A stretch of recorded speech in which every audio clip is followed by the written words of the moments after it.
The crown didn't whisper this time. It slammed the door so hard the echo shook 2 continents, because what happened next wasn't family drama, it was a royal extraction disguised as law. At precisely 7:46 a.m., while California was still asleep and London was pretending nothing was wrong, Buckingham Palace released a sentence so cold, so surgical, it cut straight through Meghan Markle's narrative like a blade. William had activated something buried deep in royal history, a clause never meant for tabloids, never meant for public consumption, and with it, the monarchy reached across oceans and said, "Enough."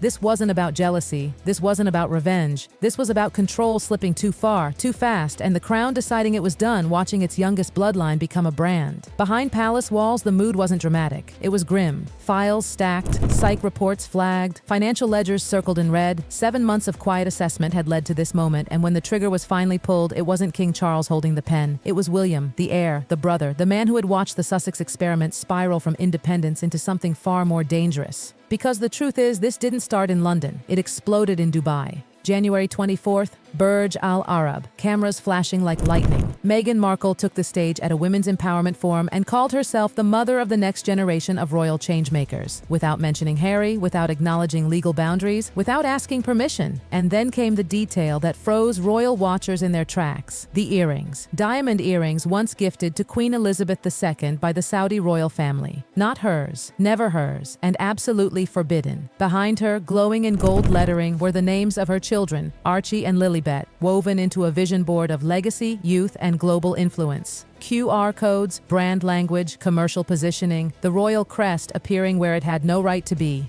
Inside palace intelligence, alarms went off. This wasn't a mistake. This wasn't ignorance. This was defiance. 3 calls went out to Harry. Silence. A private line routed through Monaco, ignored. A diplomatic message sent via Los Angeles, unanswered. A legal packet hand-delivered, never signed for. And while the palace waited, Harry was photographed alone in Las Vegas, distant, hollow, attending a cybersecurity roundtable like a man watching his life from behind glass. Inside internal briefings, the language hardened, disoriented, unreachable, unfit for urgent custodial engagement. That was the moment the gloves came off. What followed was a legal maneuver so rare it made constitutional historians sit up straight. 3 instruments were activated at once: succession oversight, legacy protection, and child welfare intervention, each one designed for the exact scenario the palace believed was unfolding: royal minors drifting into commercial exploitation under the banner of modern independence. And the evidence? Devastating. 17 instances of unauthorized title usage, 6 brand collaborations referencing the children without approval, staff testimonies describing emotional volatility and delegation of parenting to unvetted agencies, payments routed to child-related consultants with no compliance in either the UK or the US. No stable schooling, no verified long-term educational plan. Then came the sentence that sealed everything. These children are not accessories. Spoken quietly behind closed doors, it carried the weight of centuries. They were Windsors, and the institution had decided to reclaim responsibility before reputation turned into irreparable damage. This wasn't personal. That was the palace's refrain. But make no mistake, this was precise. Princess Catherine was chosen not for symbolism, not for optics, but because she represented something Meghan's orbit no longer did: stability without spectacle.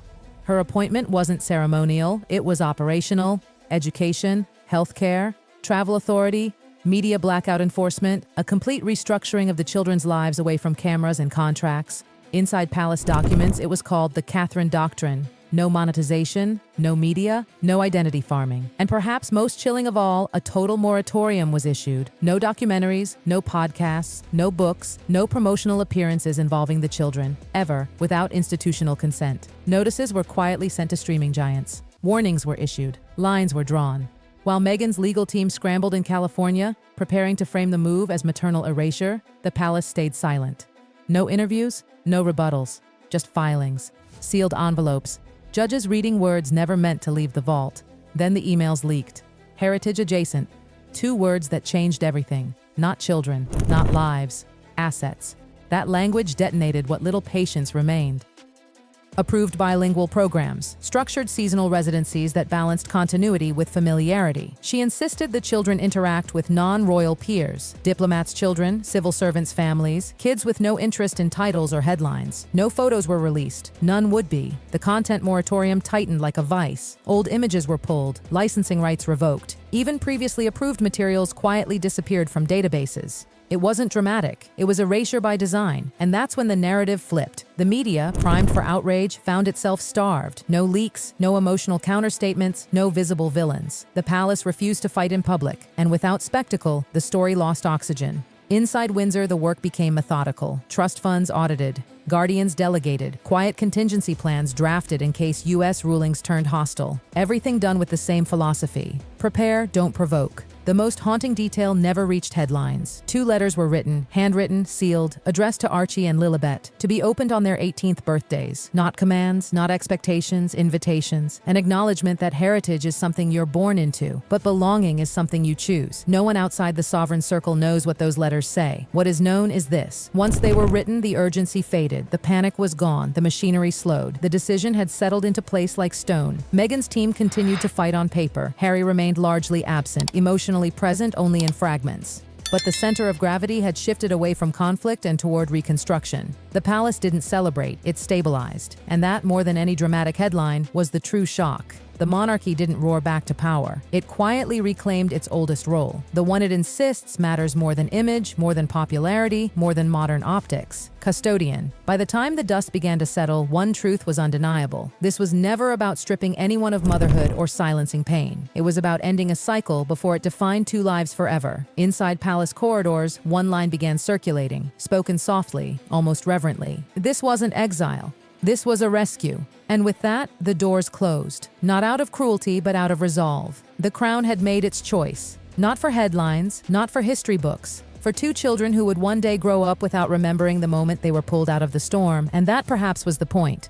Within hours, palace lawyers concluded oversight was no longer enough. Guardianship had to be enforced. A sealed courier left Buckingham Palace under escort, carrying a dossier thick enough to end illusions. The request wasn't for removal. It was for authority. The right to decide schooling, healthcare, travel, and to shut down every attempt to turn childhood into content. Across the Atlantic, Meghan's narrative machine roared to life. Headlines screamed about race, erasure, institutional cruelty. But behind the emotion, the paperwork told a colder story. Millions spent on PR labeled as child-related welfare, missing tuition receipts, brand decks outlining future revenue tied to the children's identities. And through it all, Harry remained silent, until he wasn't. A private message reached William, not angry, not defensive, lost, confused, admitting he didn't know who he was anymore, or how to help his children without making things worse. That message didn't save him, it confirmed everything, because when a monarchy decides a line has been crossed, it doesn't argue, it acts. And what came next would permanently alter the lives of 2 children. And the woman who believed the crown would never dare go this far. What happened next was not loud, it was not cinematic. It was far more terrifying than that, because it was final. Behind the palace gates, after the sealed courier had been delivered and the judges had begun reading, a smaller room inside Clarence House filled with people who almost never sit together unless history is about to bend. No press, no advisors whispering spin. Just William, Catherine, Anne, and a king who had spent years trying not to choose sides until there were no sides left. This was no longer about Meghan's speeches or Harry's silence. This was about a line the monarchy believes it must never cross, allowing royal children to become collateral in a narrative war they didn't consent to fight. Anne spoke first. She didn't raise her voice. She didn't need to. She laid out the truth with brutal clarity. The children had been repositioned again and again. Location shifts, identity framing, inconsistent education, constant proximity to adult conflict, not abuse in the tabloid sense, something colder, something quieter, institutional instability. Then Catherine spoke, and this is the part no one outside the room understood. She didn't ask for authority. She accepted responsibility. She spoke about routines, about silence, about how children absorb tension long before they understand words, about how being watched changes how a child breathes. She didn't accuse Meghan. She didn't condemn Harry. She simply said the children needed a life that was not constantly explaining itself. That was when the final document came out, the Heritage Sovereignty Clause, a mechanism so rarely used it feels almost mythical, designed for moments when lineage and protection collide and someone has to choose continuity over blood ties. When King Charles signed it, there was no ceremony, no pause for reflection, just ink on paper and a generational decision locked into place. With that signature, guardianship was no longer provisional. It was constitutional. From that moment forward, Archie and Lilibet were no longer legally positioned as children floating between systems. They were anchored. Education plans approved through 2040. Psychological care arranged without publicity. Travel protocols sealed. Media exposure erased. And across the ocean, the shockwaves landed hard. Meghan's silence was not calm. It was calculation. Her legal team moved fast, filing in California, claiming habitual residence, maternal authority, jurisdiction, jurisdictional overreach. But the problem was timing. While U.S. courts debated standing, publishers quietly stepped back. Streaming partners froze discussions. Brand collaborators hesitated. Because nothing poisons a deal faster than custodial uncertainty. The memoir that had been whispered about for months suddenly felt radioactive. The phrase heritage adjacent circulated in legal circles like a curse, not because it was offensive, but because it was precise. It revealed intent. Inside palace briefings, one sentence kept surfacing. This stopped being parenting the moment it became positioning. Meanwhile, Harry unraveled. When the official statement reached him, witnesses said he didn't shout. He didn't throw anything. He folded, collapsed into a chair like someone who had finally realized the fight was never his to win or lose. He reached out quietly, not to lawyers, not to the press, but to people from a former life, asking if there was any way back that didn't involve cameras or conditions. There wasn't.